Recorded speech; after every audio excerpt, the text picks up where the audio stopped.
की जय हो। राधा माधव सरकार की जय हो। आज भक्ति महारानी को भगवान ने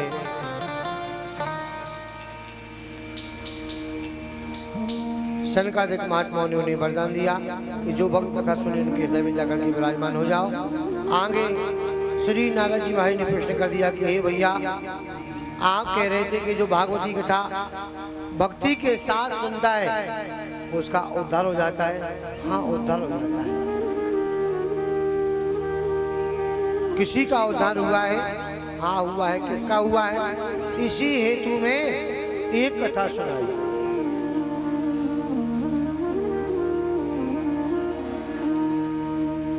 तुंगे भद्रा तटे पूर्वं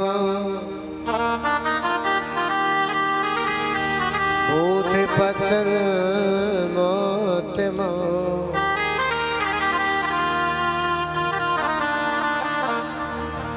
हे नारद, तुंगभद्रा नदी के तट पर एक रमणीक नगर था। उस रमणीक नगर में एक ब्राह्मण देवता रहते थे।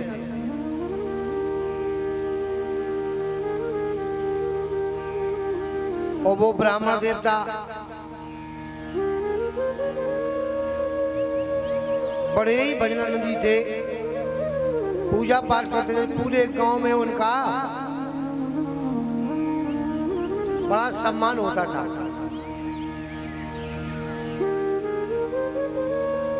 इतने सीधे सच्चे थे ब्राह्मण देवता के पूरे गांव में सब उनका सम्मान करते थे। लेकिन वो जितने सीधे थे उनकी पत्नी ब्राह्मणी उतनी ही टेढ़ी थी, झगड़ालू थी, एक दूसरे से झगड़ा करने वाली थी, बहुत ईर्ष्या दोष करने वाली थी। पंडित जी महाराज के घर में सब खूब आनंद है, लेकिन उनके घर में कोई बेटा बेटी नहीं है। कर लो बातें कर लो, हमें कौन दिखाई दे रहा है।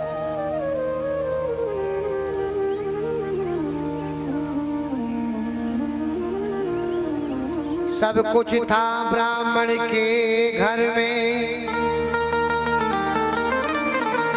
घर तो था घर का दिया न था। सारे जेवर भरे पड़े, पर बिना ने बेटा दिया न था। सब कुछ था ब्राह्मण के घर में, पर घर तो था घर का दिया न था। सारे जनजीवन भरे पड़े, पर बिदना ने बेटा दिया न था। अब बोलो, वो घर किस काम का है जिस घर में किसी बालक बालिका की किलकारी न हो। आपके दरवाजे पर कोई फल वाला वृक्ष लगा हो और वो वृक्ष फल ना देवे तो बोलो वो किस काम का है। हर प्रकार का आनंद है। एक दिन अपने आंगन में खड़े होकर के सूर्य भगवान को जल दे रहे थे, अपने पितरों का जल का तर्पण कर रहे थे, और जल देते देते उनकी आंखों में आंसू आ गए। क्यों? आज तो मैं जीवित हूँ, आज मैं जीवित हूँ, तो अपने पूर्वजों का मैं जल का तर्पण कर रहा हूँ। और जब मेरा शरीर समाप्त हो जाएगा, जब मेरा शरीर समाप्त हो जाएगा, तब मेरे पूर्वजों को जल का तर्पण कौन करेगा, कौन जल पिलाएगा। और जब जल नहीं मिलेगा तो मेरे पूर्वज दुखी हो जाएंगे। मेरे भगवत कथा प्रेमियों, जिनके पूर्वज दुखी हो, जिनके पितर भटक रहे हो, उनके घर में कभी उन्नति नहीं हो सकती। तीनों लोकों में कोई ऐसा नहीं कि जो उन्नति करके दिखा दे। जिनके घर बैठे माता पिता दुखी हो, जिनके पूर्वज भटक रहे हो, उनके घर में कभी उन्नति नहीं हो सकती। संतान का अभाव रहेगा, धन का अभाव तो रहेगा ही। सर्विस लगते लगते एक आध पॉइंट से जब बच्चा पीछे रह जाता ना, तो कहते बहुत पढ़ाई की है लेकिन नौकरी नहीं लग पाई। क्या है? कि कभी कभी जब हम लोग कुंडली दिखाते हैं ना, तो कुंडली में पितृ दोष होता है, संतान का अभाव होता है, संतान की कमी रहती है, पति पत्नी में झगड़ा, परिवार में कलह मचा हुआ रहता है। क्यों? बोले जिन पुरुषों का आप जमीन, मकान, धन दौलत सब खान पान कर रहे हो, उनके लिए एक जल का तर्पण भी नहीं है, वो भटक रहे हैं, परेशान हैं, तो आप लोग कैसे सुखी रह सकते हो? कभी सुखी नहीं रह पाओगे। आज रो रहे थे, मैं बड़ा अभागा हूँ, मेरे यहाँ कोई बेटा बेटी नहीं, कोई संतान नहीं है, अब मैं क्या करूं क्या नहीं करूं। और इतना ही नहीं, मैं तो इतना बड़ा अभागा हूं कि मैं जिस पेड़ को लगाता हूं वो पेड़ सूख जाता है। मैंने गाय को पाल रखा है, उस गाय ने भी आज तक जब से पाली है किसी भी बछिया बछड़े को जन्म नहीं दिया है। अब मैं क्या करूं क्या नहीं करूं, इससे तो मरना अच्छा है। मरने के लिए घर से निकल पड़े और निकल करके सीधे जैसे जंगल में पहुंचे, मरना चाहते थे, तब तक उन्हें प्यास लगी। और जैसे प्यास लगी तो सोचा कि मर तो रही है, कम से कम पानी पी के मरे।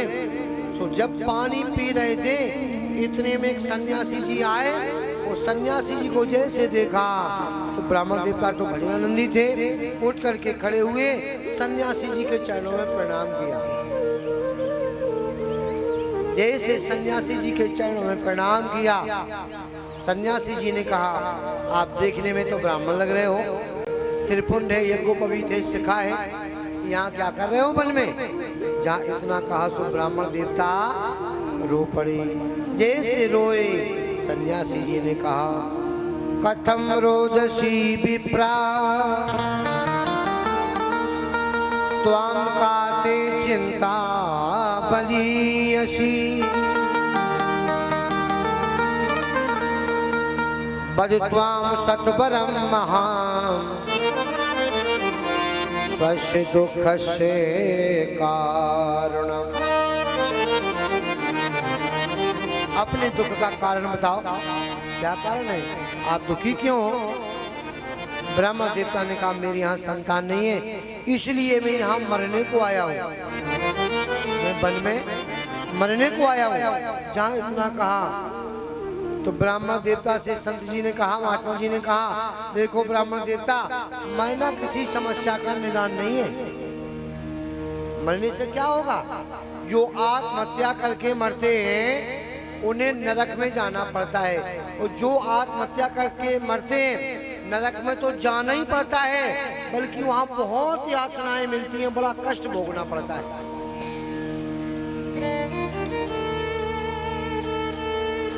क्या करें? फिर कहा, तुम जागो नहीं भागो, भागो नहीं जागो। भागना नहीं है, तुम्हें तो जागना है। कि तुम मोह की नींद में सो रहे हो, उससे जागृत हो जाओ। क्या करें क्या नहीं करें? मर क्यों रहे हो? मेरा नाम आगे कैसे चलेगा, मेरा परिवार, मेरा वंश आगे कैसे चलेगा?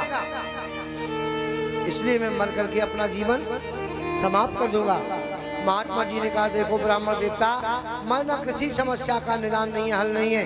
एक काम करो, यदि आप अपना नाम आगे बढ़ाना चाहते हो तो जाओ, मंदिर बनवाओ, कुआं बावरी बनवाओ, तालाब बनवाओ, तीर्थ में जाकर कमरे बनवाओ। जब तक वो कमरा रहेगा, तीर्थ में मंदिर रहेगा, तुम्हारा नाम रहेगा। या किसी दीनहीन गरीब की बेटी का विवाह करो, जब तक उस बेटी की संतान चलेगी तब तक तुम्हारा नाम रहेगा। लेकिन मरना किसी समस्या का हल नहीं है। जहाँ इतना कहा, नहीं नहीं, मैं तो मरूंगा, मेरा हाथ देखो। जैसे हाथ देखा तो कहा, 7 जन्मों तक तुम्हारे जीवन में भाग्य में संतान का योग नहीं है। ब्राह्मण देवता ने सोचा, जब ये 7 जन्म पहले की बता रहे हैं, जब ये 7 जन्म पहले की बता सकते हैं तो संतान भी दे सकते हैं। सो ब्राह्मण देवता ने कहा, वैसे तो मैं बच भी जाता, अब नहीं बचूंगा, अब तो मरूंगा, वो आपके ही चरणों में मरूंगा। सन्यासी जी ने सोचा, लो आई मेरी यहाँ पर, संत ब्राह्मण दया न करें तो लोग कहते हैं कसाई, और दया करी सो आफत आई। अब क्या करें? मुझे संतान दो। मैं बड़ा अभागा हूँ, इस पेड़ को लगाता हूँ पेड़ सूख जाता है। गाय को पाल रखी आज तक गाय ने भी किसी बच्चिया बछड़े को जन्म नहीं दिया है।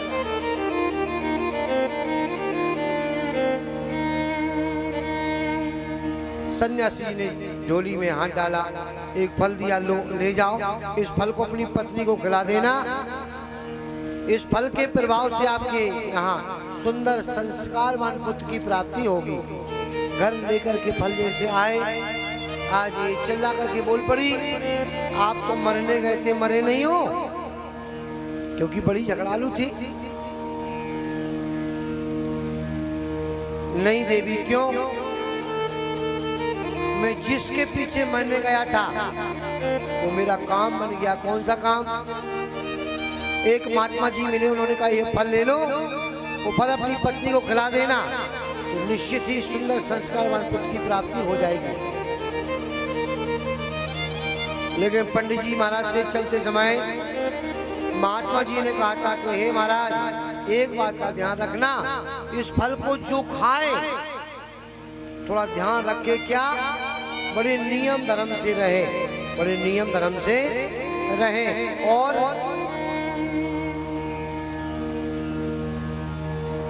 रोजाना स्नान करे, कम खाए, भगवान का भजन करे। ब्राह्मण देवता बोले महाराज ये बात तो सब झूठी है, आप रोज नहाने की कह रहे हो, वो दिसंबर और जनवरी में तो वो पानी छूती भी नहीं है, स्पर्श भी नहीं करती है, आप नहाने की कह रहे हो, तो फिर कैसे काम बनेगा? फिर कैसे काम बनेगा? पंडित जी बोले यदि उसके बदले हम 4 बार नहा लें तो काम नहीं बनेगा। नहीं नहीं, तो काम नहीं बनेगा, तो उसी को नहाना पड़ेगा। कम भोजन करें तो ये भी नहीं हो सकता, कम बोले तो ये भी नहीं हो सकता। जब तक वो 7 की 5 और 5 की 15 इधर की उधर ना कर दे, तब तक उसके पेट का पानी हजम नहीं होता है। वो तो बड़ी झगड़ालू है। जहाँ इतना कहा,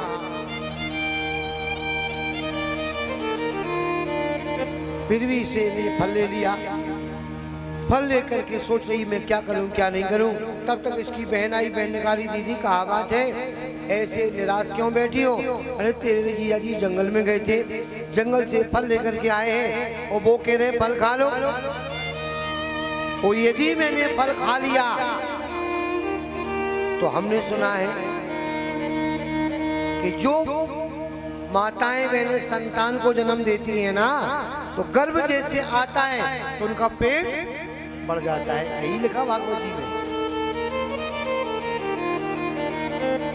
फल भक्षेण गर्भस्यात् गर्भोदर प्रेतिता स्वल्प भक्षम ततो शक्ति ग्रहकार कथम भवे।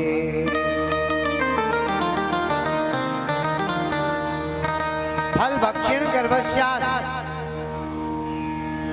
गर्भोदर प्रद्युता, मेरा गर्भ बढ़ जाएगा। स्वल्प भक्षम ततो शक्ति, जब गर्भ आ जाएगा पेट बढ़ जाएगा तो हम कम भोजन कर पाएंगे, वो कम भोजन कर पाएंगे तो ततो शक्ति, शक्ति भी कम हो जाएगी, और जब शक्ति कम हो जाएगी तो हम काम नहीं कर पाएंगे।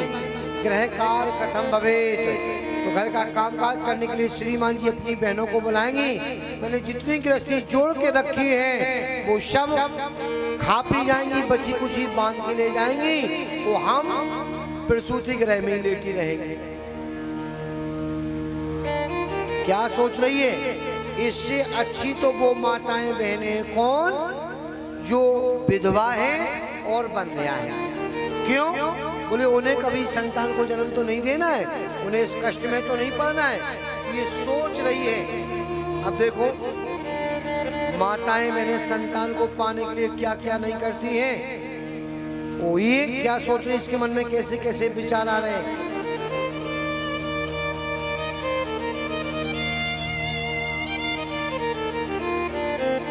आगे लिखा त्र्यक चेदा गतो गर्भस्था में मरणम भवेत् प्रसूति दानम दुखम सुकुमारी कथम सहे। हमने सुना कभी कभी कई माताओं बहनों के गर्भ में संतान टेढ़ी हो जाती है, वो जब संतान टेढ़ी हो जाती है तो कई माताएं बहनें भगवान के पास पहुंच जाती हैं।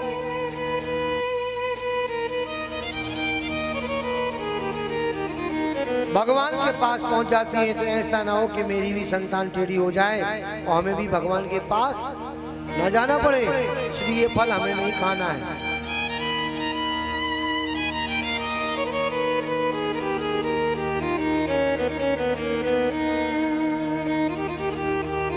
ये बैठी बैठी सोच रही थी, तब तक इसकी बहन आई। बहन ने कहा क्या बात है, क्यों दुखी हो? सारी बात बताई। बहन ने कहा चिंता मत करो, आपके यहाँ धन है लेकिन संतान नहीं है, और मेरे यहाँ संतान है लेकिन धन नहीं है।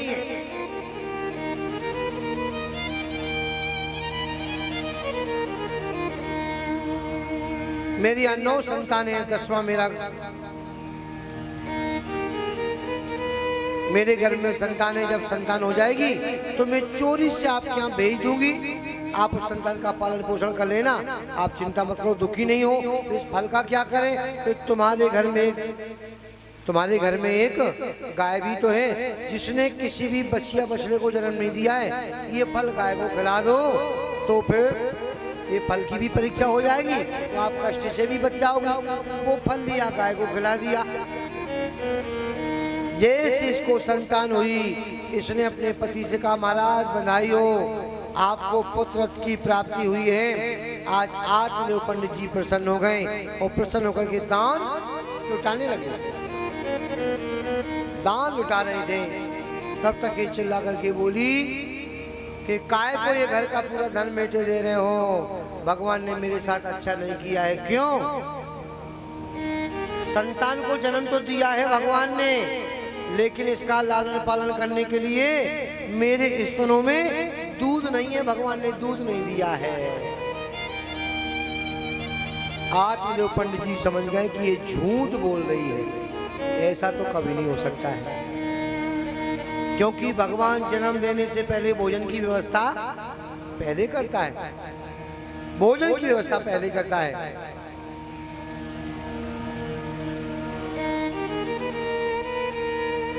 ऐसा होता नहीं है। आप कभी भी देख लेना, भगवान जब संतान को जन्म देता है तो उन माताओं बहनों के हृदय में दूध का सागर बना देता है। जब संतान को जन्म देता है भगवान, जन्म देने से पहले ही माताओं बहनों के हृदय में दूध का सागर बना देता है भगवान। आप देख लेना कभी भी, जिस बहन को, जिस माता को संतान ना हो, उसके हृदय का आप ऑपरेशन करवा के देख लेना, तो उसके हृदय में एक दूध की बूंद नहीं मिलेगी आपको। जिस बहन बेटी को संतान ना हो, उसके आप हृदय का ऑपरेशन करवा के देख लेना, एक दूध की बूंद नहीं मिलेगी।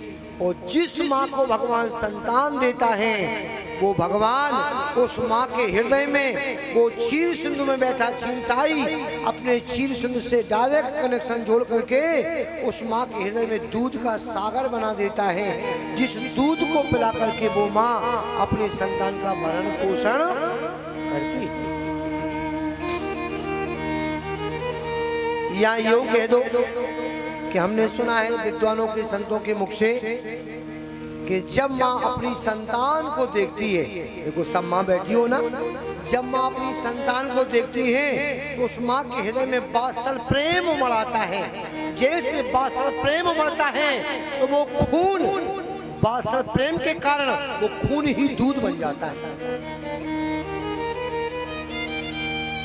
वो खून ही दूध बन जाता है। और जब वो माँ अपना स्तनपान अपनी संतान को कराती है, तब वो संतान को पाल पोस करके वो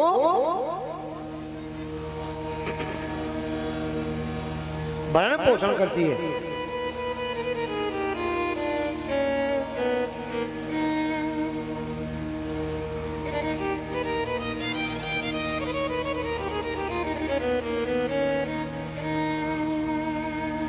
आज तो जो महाराज समझ गए कि झूठ बोल रही है, आंखों में आंसू आए। क्यों? इसने कहा काय को घर का घर मेटे दे रहे हो, ये संतान ज्यादा देर तक रहने वाली नहीं है, क्योंकि मेरे स्तनों में दूध नहीं है, तो ये संतान आगे चल के फिर समाप्त हो जाएगी, मर जाएगी। आज जो पंडित जी रो पड़े। क्यों रोए? संतान मर जाएगी इसलिए।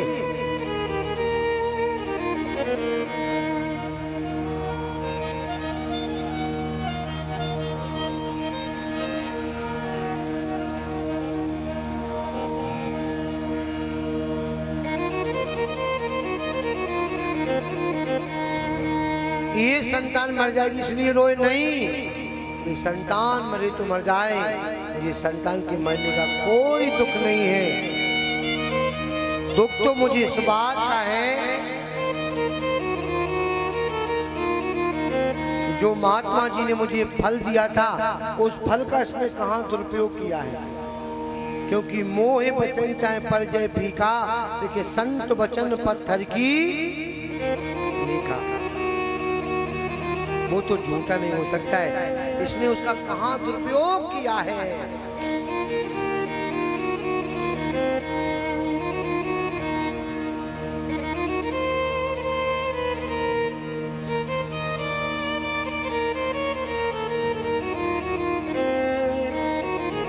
तब तक आंगन में गाय बंधी थी और गाय ने जैसे आवाज लगाई, गाय ने आवाज लगाई, ब्राह्मण देवता गैया मैया के पास में गए और गैया मैया को, क्योंकि वो फल खिला दिया था, गैया मैया ने जैसे कंधे पे अपना मुंह रखा, मुंह रख करके वो जीभ से बार बार चाट रही है, सिर हिला रही है, मानो ये कह रही है कि हे ब्राह्मण देवता, आप चिंता मत करो, आप दुखी ना हो।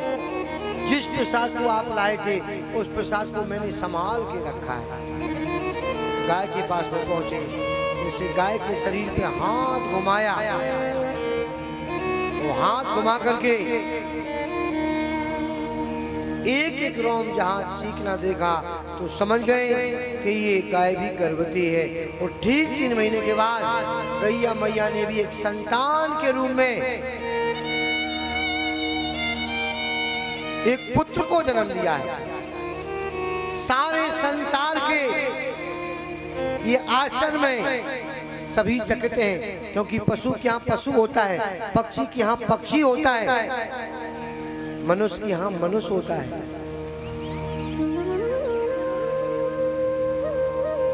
गाय के यहाँ बछड़ा होना चाहिए, बछिया होना चाहिए, लेकिन पुत्र को जन्म दिया। सारा शरीर तो मनुष्य के जैसा है, केवल कान गाय जैसे है। वो कान गाय जैसे होने के कारण नाम रखा गोकर्ण। बोलिए गोकर्ण जी महाराज की।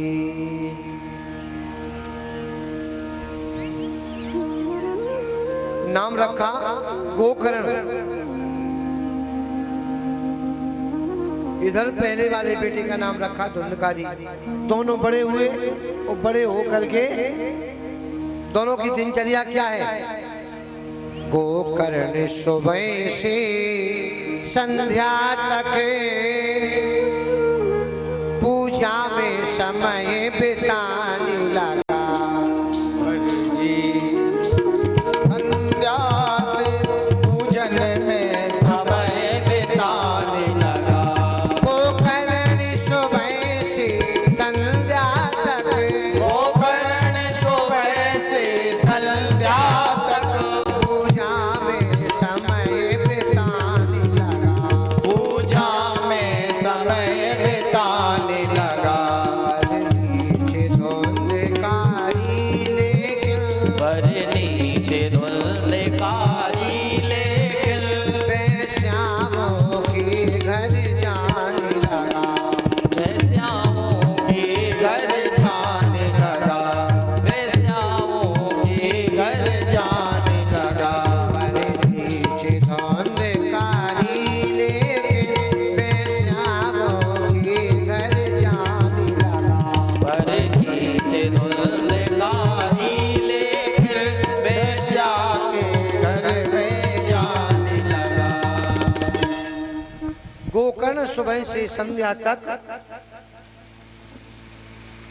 आज दोनों की दिनचर्या क्या है? गोकर्ण पंडित ज्ञानी धुंधकारी महाकला। गोकर्ण जी महाराज को पंडित हुए, ये महाखल हुआ, चोर हुआ, पापी हुआ। दोनों की यही दिनचर्या है। गोकर्ण जी महाराज जिसके सामने पहुंचते कोई बड़ा बुजुर्ग मिल जाता है तो उसके चरणों में प्रणाम करते हैं। वो ये क्या करता, बैर अकारण सब काहूसो, जो हित कर अनहित ताहूसो। ये सबसे बैर ईर्षा करता है। गोकर्ण जी महाराज तो श्री धाम वृंदावन चले गए पढ़ने के लिए, विद्याध्ययन के लिए। घर में रहा। एक दिन इसने अपनी माँ से पैसा मांगा। माँ ने कहा बेटा पिताजी से पैसा मांगो। आज पैसा लेते लेते सब घर का पैसा समाप्त हो गया है, क्योंकि ये दुष्कर्म करने लगा, ये दुशीला हो गया है। मेरे भाई बहन, यही कथा का सार है, हम सबको यही करना चाहिए। आपका बेटा बेटी पैसा मांगे, 100 रुपए मांगे, आप 500 दे दो, लेकिन छुपके पीछे पीछे ये पता करो कि ये करता क्या है इन पैसों का, उपयोग में ले रहा है कि दुरुपयोग में ले रहा है। 100 मांगे 500 दिए, 200 मांगे 700 दिए, ये बिगड़ता चला गया। धीमे धीमे करके सारा घर का धन नष्ट कर दिया।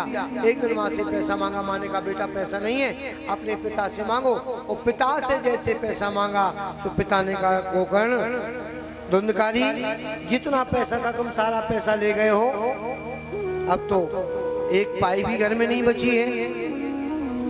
तो ये चिल्ला करके बोला तुम तो बहुत पंडिताई करते थे, चारों तरफ तुम्हारा बोलबाला था पांडित कर्म में, इतना धन कमाया, बोलो कहाँ छुपाया है तुमने, मुझे पैसा दे दो। जहां मना किया कि पैसा नहीं है, तो ये अपने पिता को मारने को दौड़ा। बोलो आप, जिस पिता ने सर्दी ना देखी हो, गर्मी ना देखी हो, धूप ना देखी हो, छांव ना देखी हो, स्वयं नहीं खाया, संतान को खिलाया, स्वयं नहीं पहना, संतान को पहनाया, नंगे पैर धूप में चलता रहा, काम करता रहा, दिनों रात मेहनत की और पाल पोस करके जैसे तुम्हें बड़ा किया और तुम बड़े हुए, कमाने क्यों हुए, असर लग गई, तो फिर माता पिता को आंख दिखाती हो, डांट दिखाती हो। बोलो, फिर ऐसी स्थिति में उस माता पिता को कैसा लगेगा?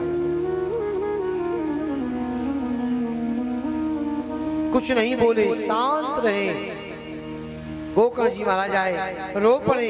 गोकर्ण से कहा बेटा तुम्हारा बड़ा भाई आया था, आज मुझसे पैसा मांगा, मैंने मना किया तो मारने को दौड़ा। वो तो मैंने कुछ नहीं कहा, यदि मैं कुछ बोलता तो हो सकता था कि वो मेरी पिटाई भी कर देता। सुन रही हो ना?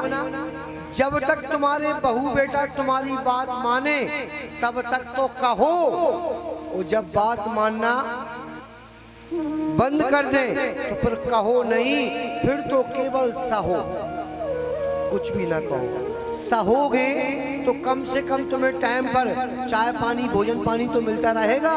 तो यदि तुमने सहना बंद नहीं किया, तो कहना कोई मानता नहीं है, तो भोजन पानी भी नहीं मिलेगा समय से, वो तो चिल्लाते ही रहते हैं। इसलिए माला लेकर के बैठ जाओ, भगवान का भजन करो, सब बंद कर दो, हमें कुछ नहीं करना, जो तुम्हें करना हो तो करो। यही हुआ। गोकर्ण जी महाराज को श्री धाम वृंदावन को चलने लगे, अपने पिताजी को साथ में ले गए, वहीं इनका शरीर पूरा हो गया। इधर ये धुंधकारी, तो इसकी माँ, ये माँ बेटे रह गए। पैसा इतना उसने छीन छीन करके दुष्कर्म करने लगा कि आज घर में कुछ भी नहीं बचा। एक दिन माँ से कहा मुझे पैसा दे दो, माँ ने कहा बेटा पैसा नहीं है, तो उसने माँ की पिटाई कर दी।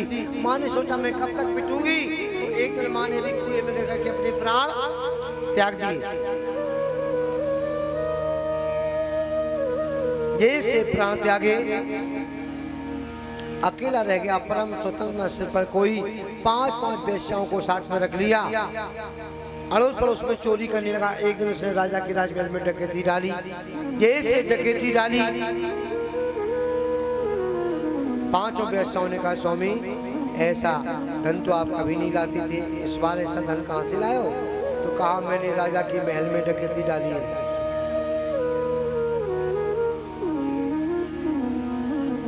राजा के महल में मैंने डकैती डाली है। 5 ने कहा ये तो और गजब बात हो गई है, कहीं राजा को पता चल गया तो इन्हें तो फांसी होगी, हमें भी फांसी पर चढ़ना पड़ेगा।